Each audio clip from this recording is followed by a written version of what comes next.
Durante más de 50 años, un grupo de científicos se quedó mirando un par de brazos enormes sin tener idea de a qué criatura pertenecían. Eran dos extremidades descomunales, con garras desproporcionadas, y sin el resto del esqueleto todo parecía un misterio sin solución. Muchos pensaban que correspondían a algún depredador imparable, una bestia capaz de destrozar a cualquier otra criatura de su época. Pero lo cierto es que esos brazos no eran ni de cerca lo más extraño que la prehistoria nos tenía preparado. Hoy vamos a hablar de criaturas que parecen imposibles, que rompen todas las reglas y que, sin embargo, caminaron, nadaron o volaron en este planeta. Y para empezar, necesitamos hablar de las ballenas con patas. Sí, has oído bien, ballenas que podían caminar en tierra firme. Hace unos 49 millones de años, existió un animal llamado Ambulocetus.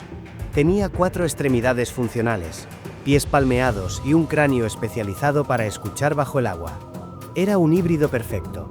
Caminaba en tierra, nadaba en ríos y pasaba horas acechando en aguas poco profundas a la espera de que alguna presa bajara a beber. La primera impresión que da es de algo torpe, un borrador extraño de la evolución. Pero en realidad era todo lo contrario. Ambulocetus tenía una estrategia depredadora impecable. Ojos en la parte alta de la cabeza para espiar desde la superficie, una cola potente que lo lanzaba bajo el agua, dientes diseñados para atrapar presas que se resistían y patas capaces de llevarlo a otros ríos si las condiciones cambiaban. Era como un cocodrilo, pero con la inteligencia de un mamífero y una anatomía en plena transición. Lo más sorprendente es que ya había desarrollado la capacidad de escuchar sonidos bajo el agua utilizando la mandíbula para transmitir vibraciones al oído interno, exactamente como lo hacen las ballenas modernas. En otras palabras, este animal podía caminar fuera del agua, pero ya tenía instalada la tecnología de un depredador marino de élite. No era solo un experimento, era un plan evolutivo que funcionaba a la perfección. Con el tiempo, sus descendientes decidieron abandonar por completo la Tierra y adaptarse al océano, dando lugar a las ballenas que conocemos hoy. Pero Ambulocetus representa ese último instante en que la evolución aún no había tomado una decisión definitiva. Ver su fósil es como mirar el borrador de una idea que resultó ser brillante. Y si piensas que eso es extraño, espera a conocer lo que ocurrió cuando las serpientes se aprovecharon de un clima infernal para crecer hasta tamaños inimaginables. En una mina de carbón en Colombia, los paleontólogos encontraron vértebras tan grandes como platos. Al principio pensaron que pertenecían a un cocodrilo gigante, pero estaban equivocados. Lo que habían descubierto era la serpiente más colosal de todos los tiempos, Titanoboa. Esta criatura medía alrededor de 14 metros de longitud y pesaba más de 1 tonelada. Un verdadero monstruo reptiliano que parecía salido de una pesadilla. Y no alcanzó ese tamaño por simple capricho. La clave estaba en el clima. Hace unos 60 millones de años, la Tierra se había convertido en un invernadero gigantesco. Las serpientes son de sangre fría, necesitan calor externo para funcionar. Y en aquel entonces, Colombia tenía una temperatura media cercana a los 34 grados todo el año. Ese calor constante permitió que Titanoboa creciera hasta dimensiones desproporcionadas. Pero aquí llega la paradoja. Un animal del tamaño de un autobús escolar, con fuerza suficiente para aplastar a cualquier mamífero, no cazaba presas enormes. Sus dientes eran delgados, diseñados para capturar peces resbaladizos. Sí, este monstruo pasaba los días nadando en ríos pantanosos y devorando peces gigantes. La imagen es absurda, pero real. La serpiente más grande que jamás existió dedicaba su tiempo a pescar. El problema llegó cuando la Tierra comenzó a enfriarse. Ese clima sofocante desapareció y, con él, la posibilidad de mantener un cuerpo tan descomunal. Titanoboa dependía del calor ambiental para sobrevivir. Cuando las temperaturas bajaron, su metabolismo ya no pudo sostener aquel tamaño. Poco a poco, la serpiente más temible de la historia fue desapareciendo, y los mamíferos, con la ventaja de generar su propio calor interno, comenzaron a dominar el planeta. Sus fósiles no solo demostraron que existió una serpiente gigantesca, también obligaron a los climatólogos a reescribir sus modelos sobre cómo era realmente la Tierra después de la extinción de los dinosaurios. De hecho, los huesos de Titanoboa se convirtieron en un termómetro biológico que nos reveló qué tan caliente era nuestro mundo en esa época. Y si creías que una serpiente del tamaño de un autobús era suficiente para perder el sueño, espera conocer al escorpión que patrullaba los ríos de lo que hoy es Alemania. Imagina estar nadando tranquilamente y de repente ver un escorpión del tamaño de una canoa acercándose. Eso fue exactamente lo que ocurría en el Devónico, hace unos 390 millones de años. Este monstruo se llamaba Haekelopterus y podía alcanzar hasta 2,5 metros de longitud. No vivía en el mar, sino en aguas dulces. El primer indicio que los científicos encontraron fue una pinza de casi medio metro. Solo la garra ya era más grande que un brazo humano. Al reconstruir el resto del animal, se dieron cuenta de que estaban frente a una criatura aterradora. Ojos compuestos que detectaban movimiento a distancia, cuerpo ligero para moverse rápido y unas pinzas adaptadas para perforar y aplastar. El contexto explica su tamaño. Durante ese periodo, los peces comenzaron a desarrollar armaduras de escamas gruesas y placas óseas. La respuesta del escorpión fue crecer cada vez más para superar esa defensa. Fue una carrera armamentista de la evolución. Los peces se reforzaban, el escorpión se hacía más grande, los peces endurecían sus placas, el escorpión aumentaba la fuerza de sus pinzas. Todo durante millones de años. Pero cuando llegó la extinción masiva del Devónico, esas presas acorazadas desaparecieron. Y con ellas, el negocio del escorpión gigante. Era demasiado especializado. Había invertido todo en un solo estilo de caza. Cuando ese estilo dejó de tener sentido, se extinguió. Así es como funciona la evolución. Si te adaptas demasiado a un nicho y ese nicho desaparece, quedas atrapado en un callejón sin salida. Los depredadores más flexibles sobrevivieron, pero Haekelopterus pasó a la lista de criaturas que parecen imposibles. Suscríbete si te gusta el vídeo. Cuando los paleontólogos encontraron en Texas un hueso de ala descomunal, no podían creer lo que veían. Lo midieron una vez, lo midieron otra, y tuvieron que comprobarlo varias veces porque el resultado parecía imposible. Ese fragmento pertenecía al animal volador más grande que jamás existió, Quetzalcoatlus. Este pterosaurio alcanzaba una envergadura de más de 10 metros, casi lo mismo que una avioneta pequeña. De pie, era tan alto como una jirafa adulta, y lo más sorprendente es que vivió hasta el mismo límite de la extinción de los dinosaurios, hace 68 millones de años. La gran pregunta siempre fue, ¿cómo podía algo tan gigantesco levantar el vuelo? Durante décadas se pensó que necesitaba lanzarse desde acantilados o depender de vientos fuertes. Pero la realidad es aún más impresionante. Quetzalcoatlus se impulsaba con sus poderosos brazos. Imagina a esta criatura apoyada en el suelo, doblada sobre sus 4 extremidades, y de repente haciendo un salto explosivo de varios metros hacia arriba para desplegar sus alas y empezar a volar. Era como un gimnasta colosal usando la fuerza de sus brazos para lanzarse a los cielos. Una vez en el aire, podía planear durante horas aprovechando las corrientes térmicas, prácticamente sin esfuerzo. Desde allí arriba, observaba la vida del Cretácico como un depredador con ventaja absoluta. Y aunque durante mucho tiempo se creyó que se alimentaba de carroña, como un buitre prehistórico, las pruebas mostraron algo diferente. Este gigante cazaba caminando por tierra.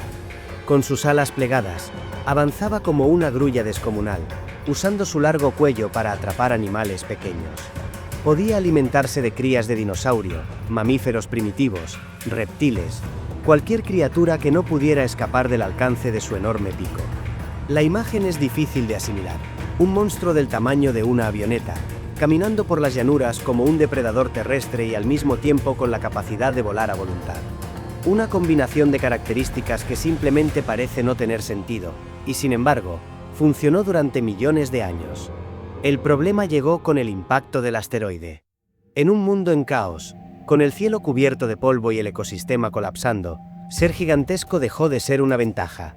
Y así, Quetzalcoatlus desapareció para siempre. Pero incluso una criatura tan colosal parece pequeña cuando la comparamos con los depredadores emplumados que dominaron Sudamérica después de la extinción de los dinosaurios. En la región de Argentina, un joven descubrió un cráneo de 70 centímetros de longitud. Ese hallazgo correspondía a Kelenken, uno de los llamados aves del terror. Estos pájaros alcanzaban los 3 metros de altura y poseían picos capaces de destrozar huesos como si fueran ramas secas. Tras la caída de los dinosaurios, Sudamérica quedó aislada del resto de los continentes durante millones de años. En ese escenario, las aves ocuparon el lugar de los depredadores principales. Mientras en otras partes del mundo los mamíferos se consolidaban como cazadores, En Sudamérica estas aves gigantes dominaron sin competencia real. Kelenken era la mejor de todas. Su cráneo era incluso más grande que el de muchos dinosaurios carnívoros, con un pico ganchudo reforzado por potentes músculos del cuello. La estrategia de caza era brutal. Corría tras su presa y, cuando la alcanzaba, descargaba golpes precisos y repetidos hasta que el animal caía. No necesitaba desgarrar ni sujetar con las garras. Todo lo resolvía con la fuerza de su pico. Lo más sorprendente es que estas aves no reinaban solas.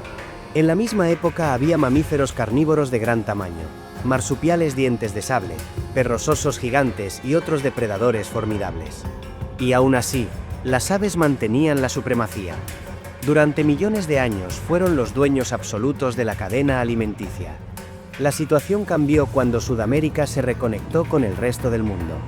Entonces llegaron los felinos, los cánidos y otros mamíferos carnívoros que habían evolucionado con más competencia en otras regiones. Las aves del terror, adaptadas a un mundo sin rivales, no pudieron resistir la nueva competencia. Y así, Kelenken y sus parientes terminaron desapareciendo. Lo fascinante de esta historia es que demuestra cómo la evolución no tiene un plan fijo. No estaba escrito que los mamíferos fueran a dominar siempre. Por millones de años, las aves fueron los depredadores principales, y solo los cambios geográficos y climáticos terminaron inclinando la balanza a favor de los mamíferos. Y si piensas que un ave de 3 metros con un pico asesino ya es suficiente rareza, espera conocer un herbívoro que parecía un rompecabezas mal armado. Su nombre es Chalicotherium. Este animal parecía diseñado para confundir. Tenía cabeza de caballo, brazos como de gorila, garras de perezoso gigante, y sin embargo, se alimentaba únicamente de plantas. Caminaba apoyando los nudillos para no dañar sus enormes garras, y luego usaba esas mismas armas para alcanzar ramas y atraerlas hacia su boca. Durante décadas los paleontólogos estaban desconcertados. Encontraban dientes que parecían de caballo, y en otro lugar, garras que parecían de depredador. Nadie sospechaba que todo pertenecía al mismo animal. Cuando por fin se reconstruyó, la imagen resultante era tan extraña que parecía una broma. Pero Chalicotherium estaba perfectamente adaptado a su entorno.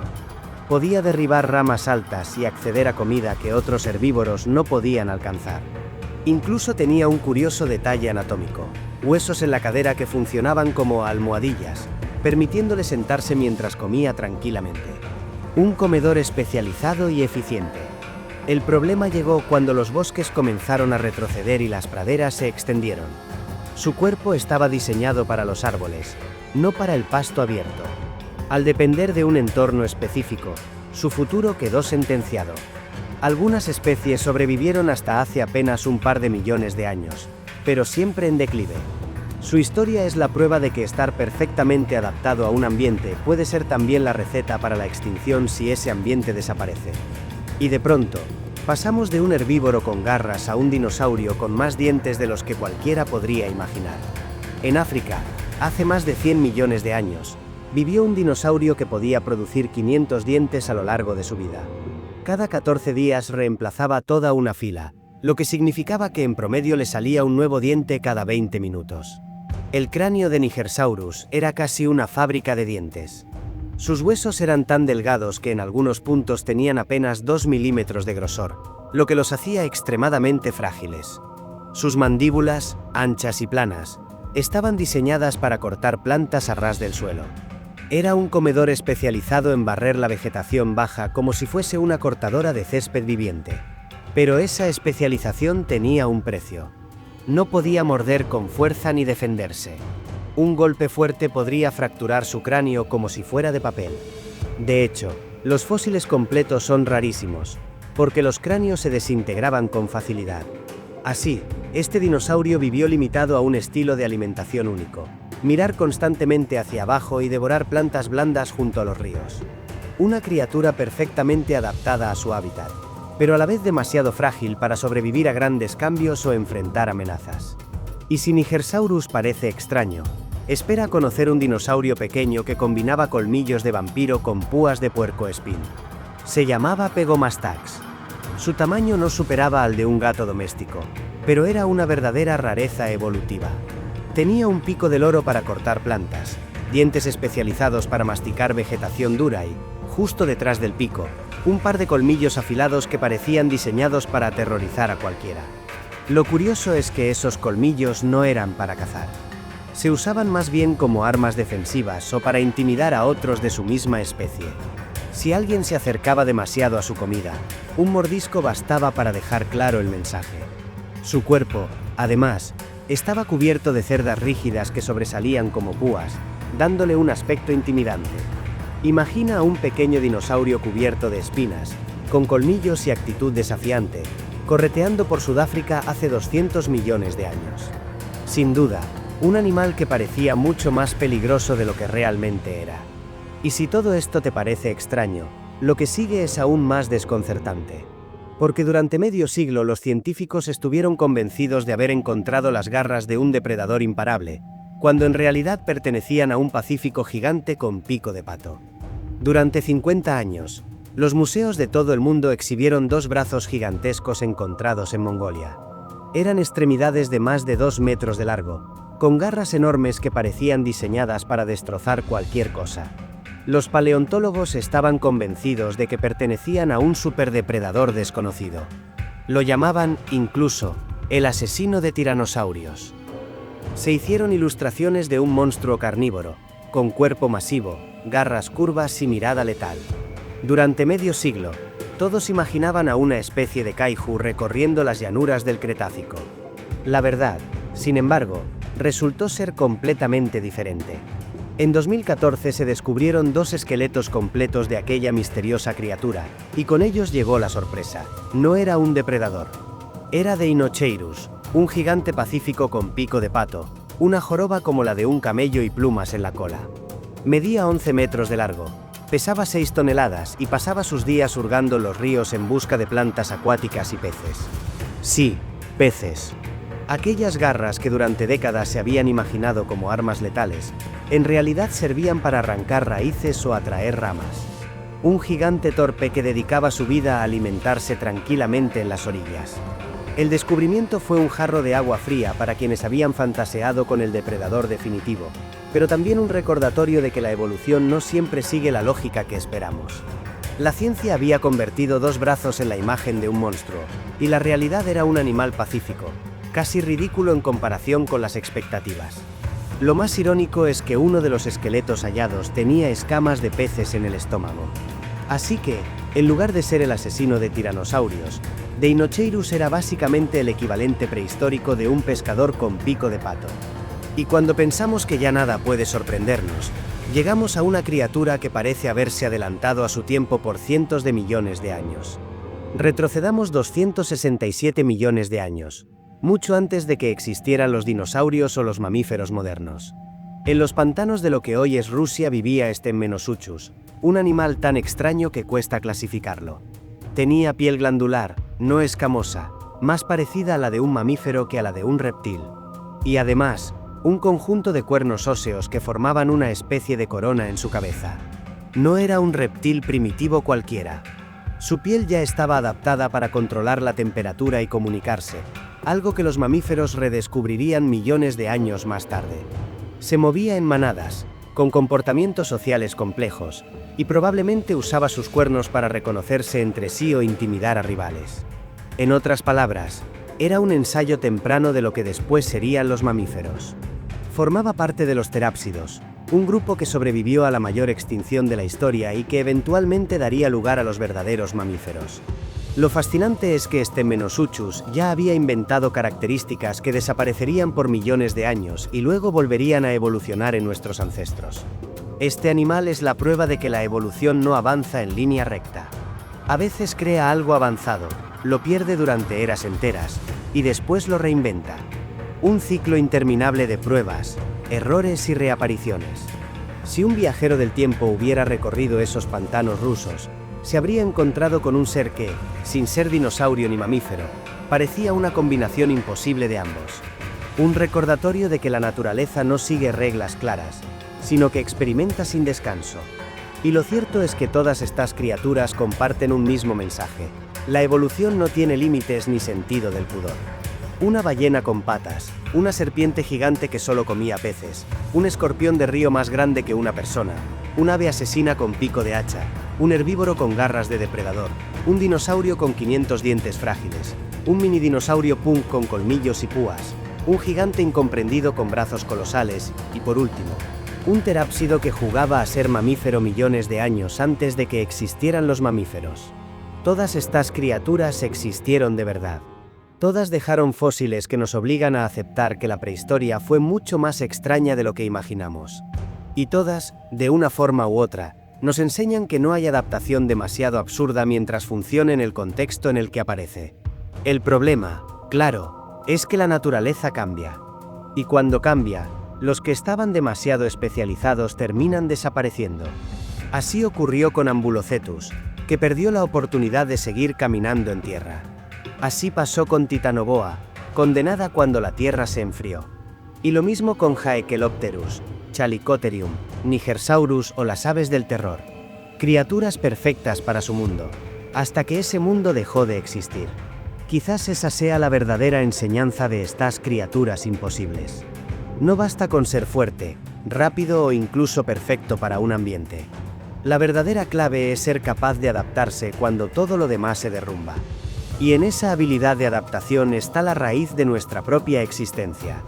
Porque si esas rarezas no hubieran desaparecido, tal vez los mamíferos nunca habríamos tenido la oportunidad de prosperar.